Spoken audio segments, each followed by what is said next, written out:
Welcome to Mod My Supra, where we're going to surprise our buddy Vin with a few mods on his A90.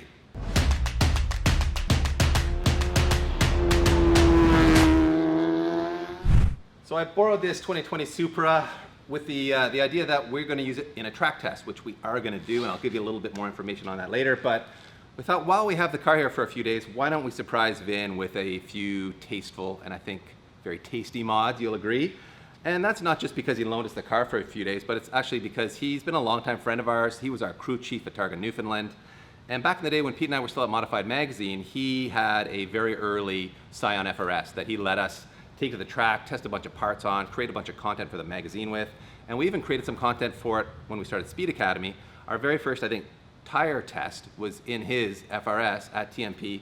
So to say thanks to Vin for all of that support, we're just going to tune him up a little bit here, make the car a little bit faster, sound a little bit better, and I think look quite a bit cooler. So with that said, where are we going to start off here, PT? Are we going to maybe start with the exhaust system? I think so. It doesn't need a buff. It's already been ceramic coated, right? That's true. We should mention that our buddy Cavill at Make It Shine has done a full polish of the paint. He's clear brawled it, or PPF'd the front hood, the hood and the bumper, I believe, and the rest of it's all been ceramic coated. So here we are underneath the A90, and it's interesting looking at the exhaust system and all the flat bottom panels and all the, the heat reflective materials they used under here. This is a well-engineered car. You can tell it was built as a proper sports car. And looking at the exhaust system, we are replacing it from the cat back. So we're not removing the catalytic converter or changing out the downpipe. We know that's a proven way to make a lot of power on this car, but this car is brand new, it's still under warranty. We don't want to go voiding Vin's warranty without his knowledge, so that's something he can do. He can worry about downpipes and tunes. We just want to add some sound and a few horsepower.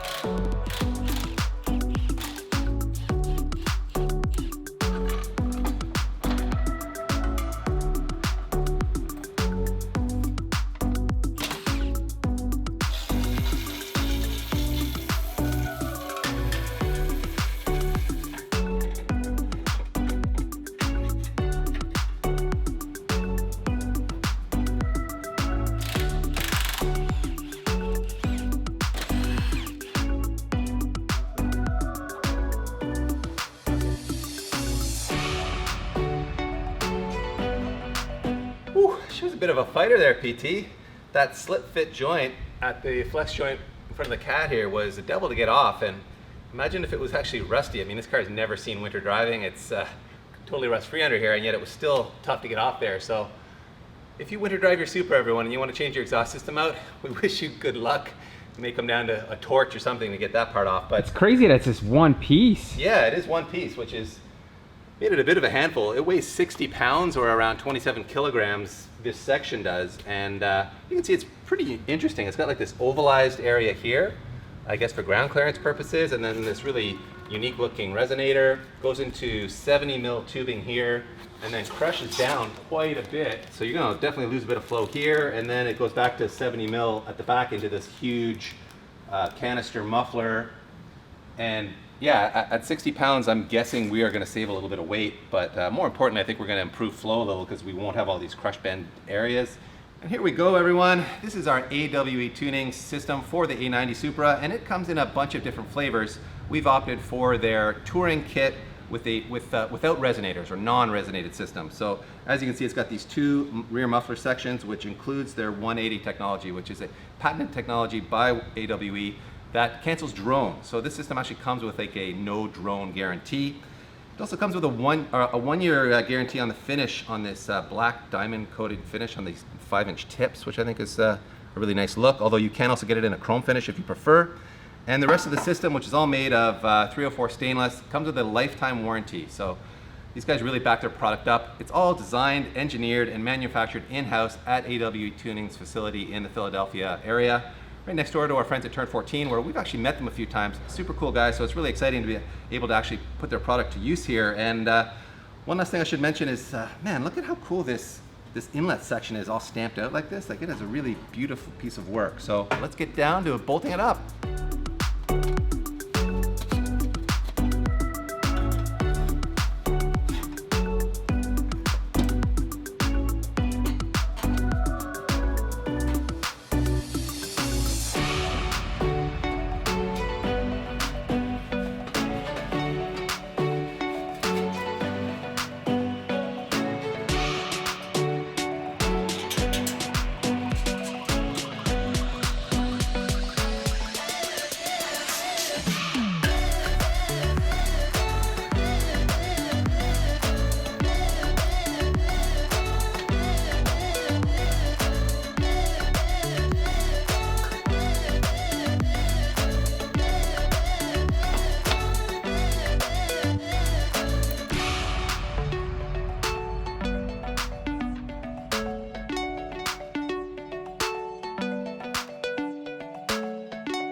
And there you have it. Our touring exhaust system is bolted in place and looking really good. And man, the slip fits do take a bit of patience to get them aligned, to get them, you know, fully engaged. So you do have to expect to spend some time like getting it fully dialed in, but it does let you get a very, very good fit because of all that adjustability. And if it's like other slip fit exhausts that I've used before, you will have to go back maybe three days to a week later and tighten things up again, maybe give it a bit of an adjustment, because as it heat cycles a few times, it might move. So we will, or maybe I will have the honor of driving this for a few days and test that out. But you'll also notice that I installed the sport exhaust actuator here onto that billet AWE piece, which is to prevent a CEL or a check engine light from being thrown with that system. And it now lives up under here in a nice safe place. It's like an emulator, I think, isn't it, Pete? So that should take care of, they guarantee, in fact, that you'll never get a check engine light with this system. And as you move forward, you see it just fits really nicely. I mean, I love these 5-inch black diamond tips. I think they suit the style of the rear bumper really nicely. It's a very subtle look. You can adjust how far they stick out if you want. We just went for a nice, clean, simple look, and it all falls in the right place. So really happy with the fitment of it. And I'm really excited to hear it fire up, but you guys are going to have to wait until near the end of this episode to hear it, because we've got some other wrenching to do first. For some underhood performance, we are going to be installing an air intake. We thought long and hard about doing charge pipes and all this stuff, but again, we want to just be simple, and we want to make sure that this doesn't void any warranties. So first of all, I got to give a big shout out to Jeff Stoneback, our sales rep over at Turn 14. You won't believe how difficult it is to get an air intake for a 2020 Supra right now. There was no stock on anything. Thankfully, Jeff came through, found me a InGen cold air intake. So thank you, Jeff, for coming through so we can install this on this car. And this intake features a 4-inch pipe and makes about 15 horsepower and 17 foot-pounds of torque. So we're gonna be up around around 20-ish horsepower with the exhaust system.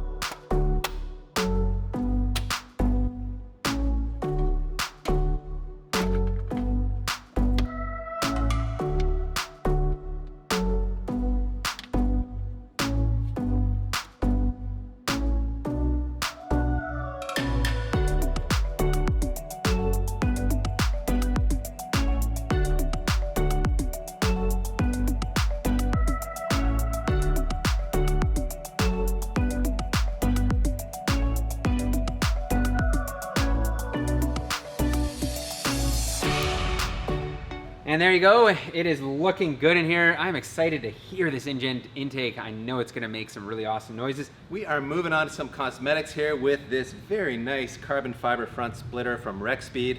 This is a really high quality piece in twill carbon, as you can see, and it's got a gloss finish on it. You can also get it in a matte finish if you prefer. And they use that Glacierit clear coat, so a very high quality clear coat. And the beauty of this is there's no drilling involved. This actually bolts up to all the factory points underneath the bumper there. So they supply all the hardware you need as well as some 3M tape. So this should be a relatively easy bolt-on installation. We're not gonna be harming Vin's brand new Supra in any way. We're just gonna be making it look a whole bunch cooler. So we held the lip up just to see where all the fasteners needed to come out, and you can see that we've pulled a bunch of the OE fasteners out in places as well as some of the plastic clips. And we've dropped the backside of this under tray down as well so that we can get our hand back up in here, because we are going to swap some of these out for a nut and bolt configuration. There's a plastic clip inside right now that has a screw that goes into it, but Rexpeed says those aren't strong enough to handle those. I guess that's going to generate enough downforce that it would just tear out. So we're going to remove those little clips in there, use the nut and bolt, and that will secure it on there properly. Okay, so here's our hardware. You can see I've got a little button Allen head bolt with a washer on it, and I've got a nut up on the inside of the bumper cover here now, and I am going through the hole if I could see it.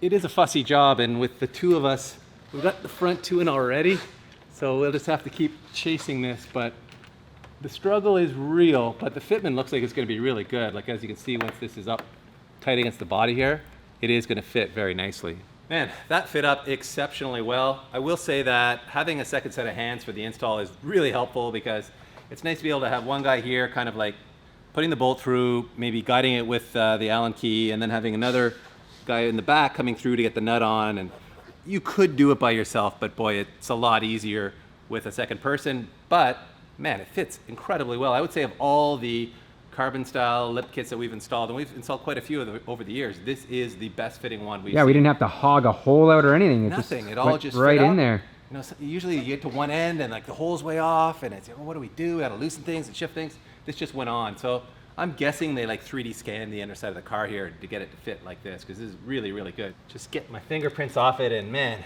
that looks good. It's got a nice amount of poke there. It just adds some aggression to the front end of this car, which I really like. And a couple of things we should note, however, there's some damage on the stock part of the front lip here, and that was not done by Speed Academy. That was done by Vin when he was test loading this on his trailer the other day. So don't blame us, everybody. Vin knows who's responsible for that. To install these Rexpeed side splitters, what we're gonna need to do is remove a bunch of the factory fasteners, and then Rexpeed does recommend using their fasteners. I had to look underneath. I don't know how that would ever work, because maybe if you came through the inside of the chassis to get at the plastic clips on this side, you could probably get a nut there, but I don't think that's possible. So I'm just gonna actually reuse the factory fasteners on this side, because what they do supply is a bunch of 3M tape, which will apply underneath, and I think that should hold this on just fine. It's not like the front diffuser where at speed, I don't think this is going to see any type of like real deflection. I've just applied the supplied 3M double-sided tape here, and I put it on the chassis instead of the splitter because I find it'll be easier to fit up. And now what I'm gonna do is bolt this on loosely, and then we can peel some of that backing to get this to stick. What I'm gonna do now is just remove the backing as such. There we are. And I'm gonna lift up, there we go. Get it in place, and then I can bolt this up for a final time. To install the rear spat is much like the same as the other parts, and that is back here. What we're gonna do is remove a couple of OEM plastic clips, and then we just have to access the back side through the rear here to put the bolt and nut combo through. On this side, it's very easy. I can access it with my finger.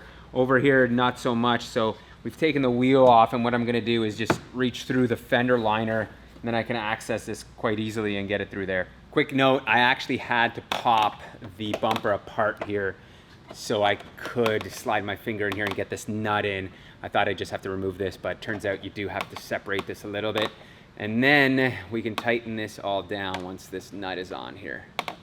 Just like that, that rear spat is bolted on, and man, does it ever look good. And I gotta say, all these Rexpeed parts fit up exceptionally well. So good. Really nice quality. The clear coat's really high quality. The weaves are all nice and straight, and nothing's been pulled. So all in all, really impressed with these, and the relative simplicity of installing them, like we talked about off the top. Well, we have run out of time today, so that is a wrap on this episode. But in the next one, we will complete the build and do the big reveal for Vin. So stay tuned for all that. But man, I don't know about you guys. I'm stoked to hear how it sounds and see how it looks.